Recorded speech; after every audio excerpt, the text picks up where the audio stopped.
हम भी तो इसी देश के बेटे हैं, तो वक्फ की जमीनें भी तो इसी देश की जमीनें हैं, उनको पराया क्यों बोलते हैं आप?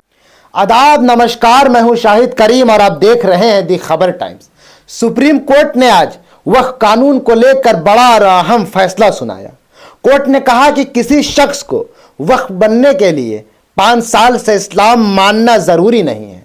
आस्था दिल का मामला है, इसे कानून से नापा नहीं जा सकता। इस पूरे मुद्दे पर शुरुआत से ही कांग्रेस सांसद इमरान प्रतापगढ़ी सबसे आगे खड़े रहे।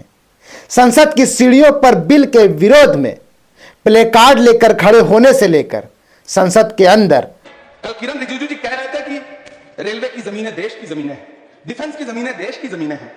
हाँ मंत्री जी हैं, बिल्कुल हैं। ये जो वक्फ की जमीनें हैं, ये हमारे पुरखों ने धार्मिक कामों के लिए डोनेट किया है, तो हम भी तो इसी देश के नागरिक हैं, हम भी तो इसी देश के बेटे हैं, तो वक्फ की जमीनें भी तो इसी देश की जमीनें हैं, उनको पराया क्यों बोलते हैं आप? सभापति महोदय अशफाकुल्लाह खान जब फैजाबाद की जेल में फांसी के फंदे पर झूल रहे थे, तो इसी देश की जमीन के लिए झूल रहे थे ना। सभापति महोदय, अंडमान की जेल में काला पानी की सजा काटकर अपनी जान देने वाले मौलाना फजल हक खैराबादी हो या शेर खान अफरीदी हो, वो भी तो इसी जमीन के लिए अपनी जान दे रहे थे ना।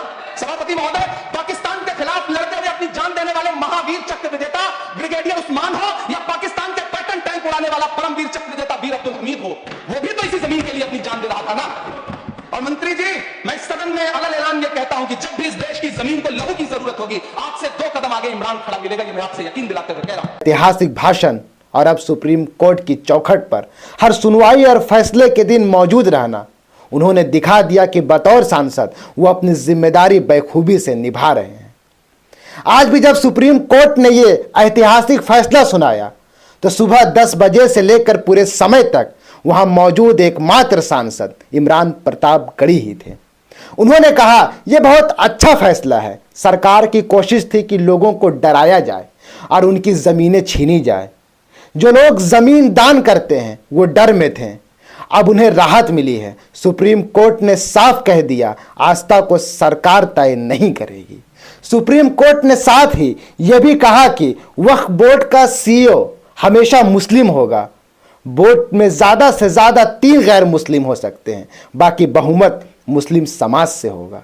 इमरान प्रतापगढ़ी का कहना है कि यह सिर्फ एक फैसला नहीं, बल्कि वक्फ की जमीन बचाने की लड़ाई है और यह लड़ाई आगे भी जारी रहेगी। आज की यह जीत उन लोगों की भी जीत है जिन्होंने अपनी जमीनें समाज और मजहब के लिए दान की थी। सुप्रीम कोर्ट ने उनके भरोसे को मजबूत किया है। इमरान प्रतापगढ़ी ने साबित किया है कि वह सिर्फ शायर नहीं, बल्कि संसद और सड़क दोनों जगह पर अपनी कौम की सच्ची आवाज बनकर खड़े हैं।